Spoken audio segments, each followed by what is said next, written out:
जगतसिंहपुर जिला नाउगाँ ब्लॉक स्थित विपिन बिहारी सरकारी उच्च विद्यालय प्लाटिनम जुबली समारोह अनुष्ठित हो जाइछि।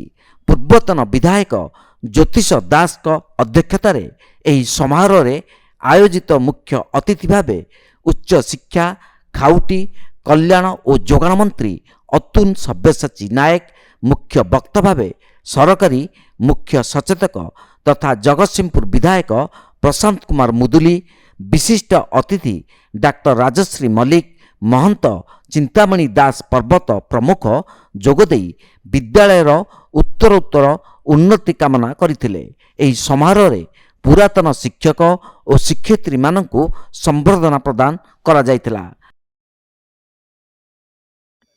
विपिन बिहारी उच्च माध्यमिक विद्यालय आज प्लाटिनम जुबली सेलिब्रेशन 75 वर्ष 80 वर्ष तले गोटे पल्ली अंचल जे शिक्षा व्यवस्थार स्वप्न देखिते एवं ये अनुष्ठान गढ़ी से विपिन बिहारी महोदय ठार आरंभ कर जेते सहकर्मी थे ग्रामवासी मु समस्त को प्रणाम जनाऊँगी। एवं आज से ये अंचल शिक्षार विकास होभली प्रयास अंतत पक्षे आलुमनी मैंने एकाठी जो मैंने कर धन्यवाद दूँ। ये अनुष्ठान निश्चित भाव में अन्य उदाहरण हम। विपिन बिहारी उच्च विद्यालय आज प्लाटिनम जुबली ये कम बड़ कथा नुहे।